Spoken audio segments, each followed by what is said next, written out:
In the beginning, the universe was empty, formless, enveloped in deep darkness. But then, the voice of God brought light, separated the waters, shaped the heavens and the earth, and filled everything with life. For 6 days, the Creator worked in perfect harmony, bringing order and beauty to creation. However, on the 7th day, something extraordinary happened. God rested. But why would the Almighty, infinite in strength and glory, rest? This was not a rest from weariness, but a time of celebration and sanctification, an act that established a model of God for all humanity, a day of pause, reflection and communion with the Creator.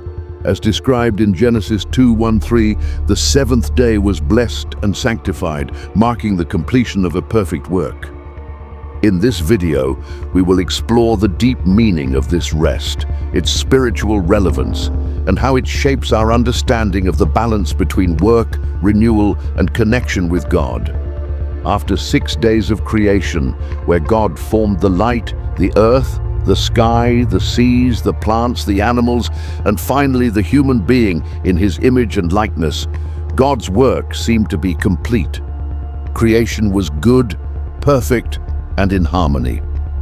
But in a surprising move, the Creator, who has no limitations, decided to rest. In Genesis 2:1-3, the Bible tells us that, "Thus heaven and earth were completed, and in their vast whole God rested on the 7th day." God did not rest out of necessity, as He is omnipotent. His rest was God's model, a sacred pause to reflect on the perfection of His work. He sanctified this day, making it a time dedicated to reflection and renewal. God's rest was the first act of sanctification in human history. That day was not just the end of a cycle, but the beginning of an eternal cycle of communion and balance. God's rest then becomes an invitation to humanity, an invitation to stop, reflect, and honor His work. The importance of the 7th day goes beyond simple rest. God, in resting, gave us more than an example of a physical break. He offered us God's pattern of balance between work and rest. In a fast-paced world where work and responsibilities never seem to end, God's rest reminds us of the need to slow down, reflect, and renew our strength. This day of rest, hallowed and set apart, is not just a privilege, but a command from God. In the Old Testament, the Sabbath became a symbol of the relationship between God and His people. It is not just a day of rest, but a time dedicated to worship, prayer, and spiritual connection with the Creator. God, by resting, was teaching us the importance of taking a break to renew our mind, body, and spirit, and at the same time to honor the work He has done in the universe. The sanctification of the 7th day lays the foundation for the concept of sacred. It is not just any rest, but a rest that calls us to reflect on the grandeur of creation and our position in it. By separating this day, God also separates human beings for a greater purpose, to live in communion with Him and with creation. When looking at God's rest on the 7th day, we can see that this act was not just symbolic.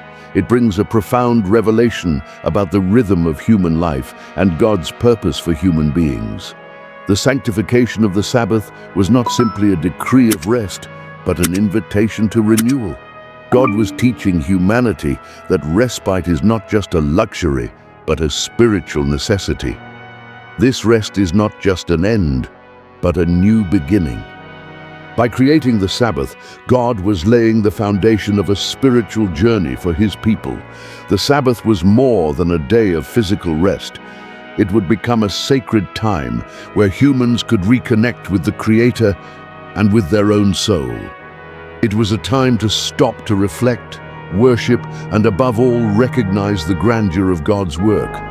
The revelation here is that God's rest on the 7th day is not just an example to follow, but a path to our own sanctification and spiritual renewal. God gives us the gift of rest so that we can also rest in Him, recognize His work, and renew our strength to continue the journey. When God rested on the seventh day, he not only modeled a time of rest, but also offered humanity an opportunity to live in harmony with his creation. The human being, created in his image and likeness, was made to be in tune with God and the world around him.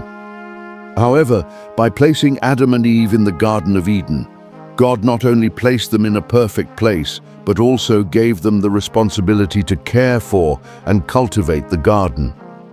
Creation was complete, but God's rest was an invitation for human beings to also participate in God's balance. Adam and Eve, living in Eden, were surrounded by perfection. There was no tiredness, no need for effort to survive, as the garden provided everything they needed. God's rest on the seventh day, then, was not just a break for him, but a lesson for man and woman. They, too, needed to rest, not just physically, but spiritually, in communion with the Creator. Rest on Saturday, therefore, was an opportunity to enter into a deep relationship with God, reflecting on his work and renewing oneself. However, the challenge for Adam and Eve, as for us, was maintaining this balance. When sin entered Eden, with the disobedience of Eve and Adam, rest became something more difficult to achieve. The struggle for sustenance, hard work, and the need to fight against the difficulties of the world began to dominate human life. God's invitation to rest became an often forgotten message, and man turned away from the rest and harmony that God had originally established. This adjustment to the new reality, with the effort necessary to live and the fight against the consequences of sin, teaches us something vital. The rest offered by God is not just a break, but a form of reconnection with him, a return to the perfect state of communion, just as Adam and Eve lived before the fall. In our lives today, even in the midst of difficulties, the invitation to God's rest continues to be an opportunity for spiritual renewal, trust, and faith in God's providence. After the sin of Adam and Eve and the expulsion from the Garden of Eden, the rest that was previously natural and part of the harmonious relationship between man and God began to be marked by challenges. The relationship between human beings and God's rest, represented by the seventh day, has undergone changes. The introduction of hard work, pain, and hardship made Sabbath observance more challenging. Over time, God instituted the Sabbath as a commandment to his people, as a reminder that although humanity had been affected by the consequences of sin, there was still a path to restoration and sanctification through rest. Saturday, as a gift from God, was not only a day to physically rest, but also a day to reflect on God's work, to renew faith and hope in the relationship with the Creator.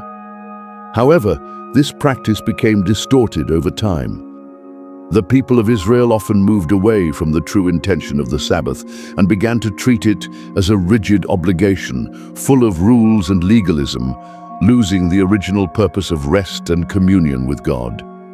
The sanctification of the day of rest, which should be an opportunity to draw closer to God, has become a burden for many. Furthermore, with the arrival of Jesus, the perspective on the Sabbath and God's rest underwent a new transformation. Jesus, by healing on the Sabbath and teaching about true rest, showed that the purpose of the Sabbath is not a mere observance of rules, but an opportunity to restore one's relationship with God and an invitation to live in spiritual freedom.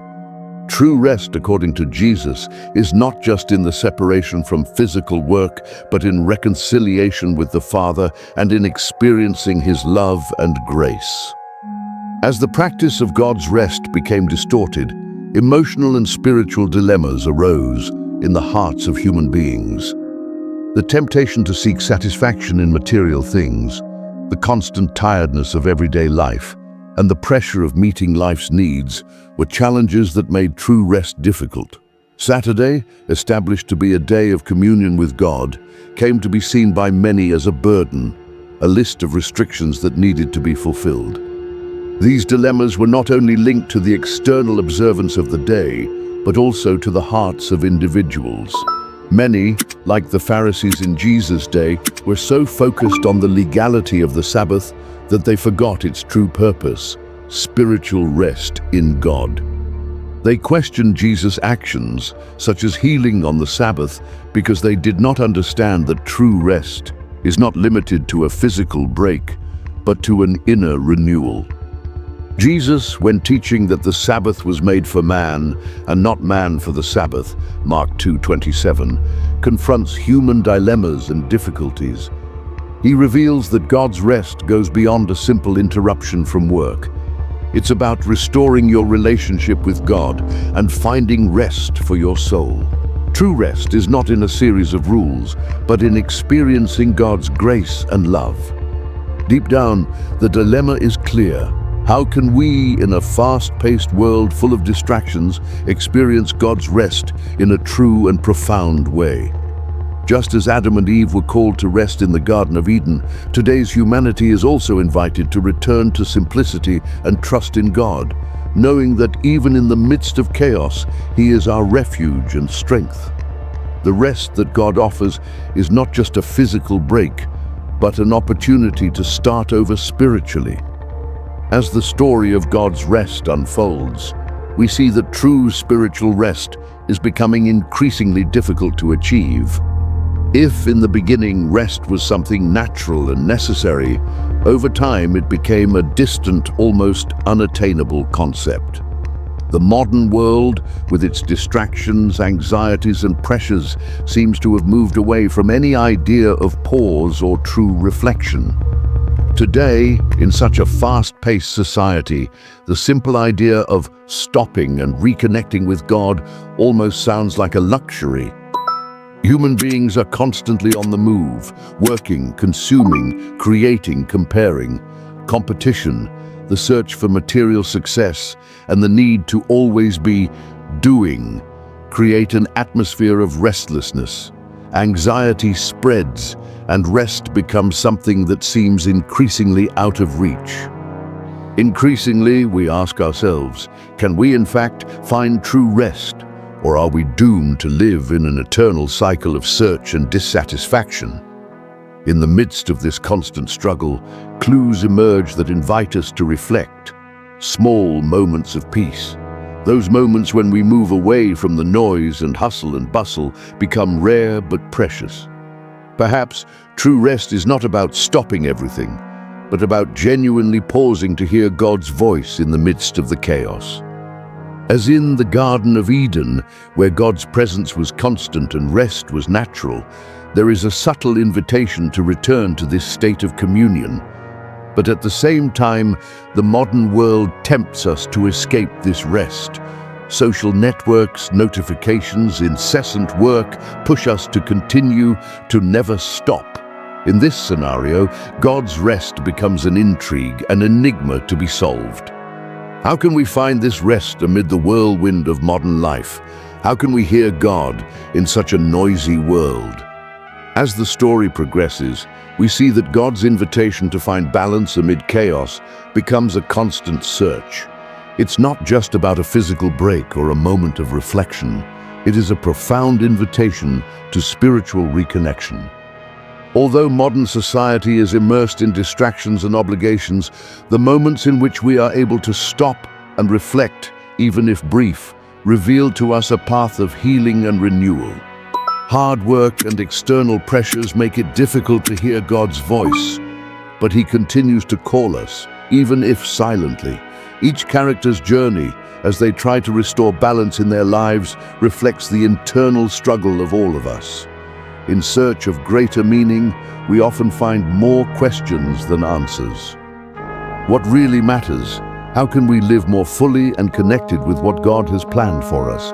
Jesus, when interacting with those who followed Him, offered more than a solution to everyday problems. He brought a new perspective on how we can live in harmony with the Creator, even amid life's challenges. His teachings, rather than offering an escape from difficulties, show us how to find true peace in dealing with them. He did not come to eliminate problems, but to show us that there is a way to face them with faith, confidence, and serenity. These connections, these lessons, begin to intertwine and teach us something deeper. Our true struggle is not against external adversity, but against the lack of connection with God. What are we looking for in the rush of life? We are often trying to fill a void that can only be filled by the presence of God. This is where the real journey begins. The search for peace and balance, which seem distant, becomes something tangible when, finally, we understand what we really need: reconciliation with God. The internal struggle many face between the demands of the world and the desire to find deeper meaning reaches its peak. Finally, the revelation that we are not meant to live in an endless cycle of activities and achievements becomes clear.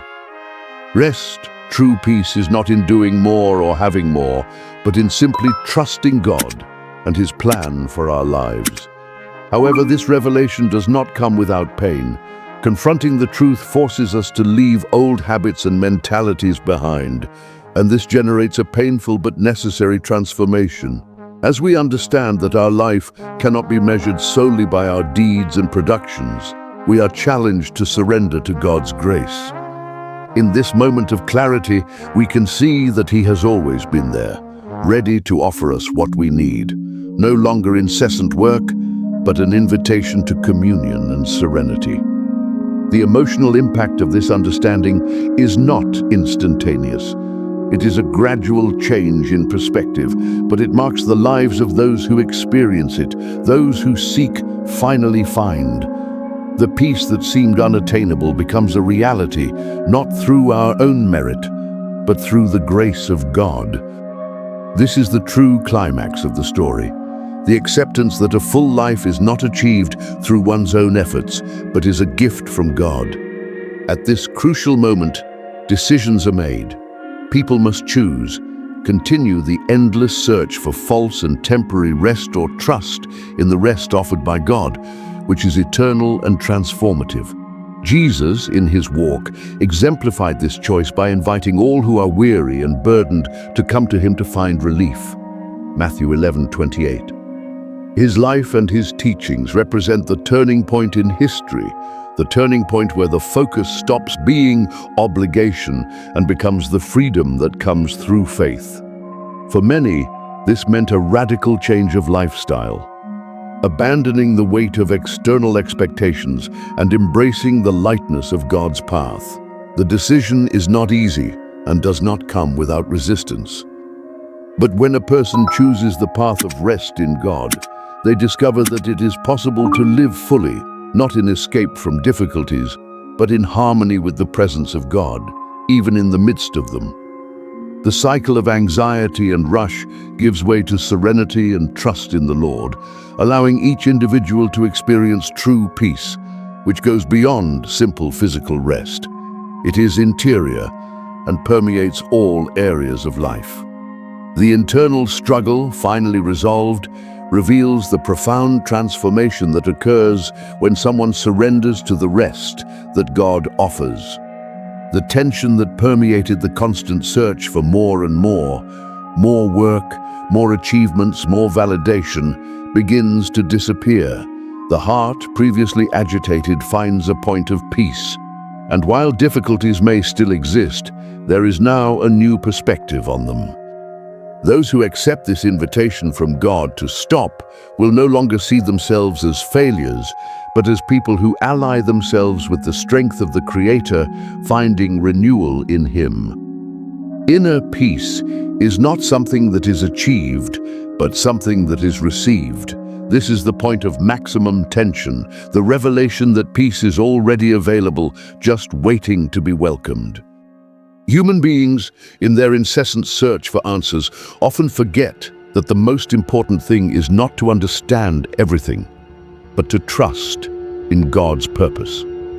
As it says in Isaiah 55:8-9, "For my thoughts are not your thoughts, neither are your ways my ways." This acceptance of the mystery of God brings with it a rest for the soul that does not depend on ready answers, but on the certainty that He is in control. the lessons learned crystallize. God's rest on the seventh day, far from being an act of necessity, was a gesture of mercy and a model of God for us. He did not rest because he was tired, but to teach us the importance of balance between creation and the relationship with the Creator. The seventh day, sanctified and separated, is an invitation for human beings to find their own rhythm, without rushing, in communion with God. This reflection on the purpose of rest extends to our daily lives. The invitation is clear: to take a genuine break, not just to rest the body, but to restore the soul. This does not mean running away from responsibilities, but recognizing that true peace comes from aligning ourselves with God's plan. God does not call us to a life of endless affliction and anxieties. He offers us a life of fullness, where rest becomes a daily spiritual practice. Every moment of pause is an opportunity to reflect on His work in our lives, recognizing that He is the source of all renewal. Now it's your turn. How have you been experiencing your rest? Have you allowed yourself to stop and reflect on the presence of God in your life? Share your thoughts in the comments, subscribe for more content on how to live a fuller life with God, and of course, share this video with those who need this message of peace. And don't forget to watch our next video, where we explore how we can find balance in the chaos of everyday life. Until then,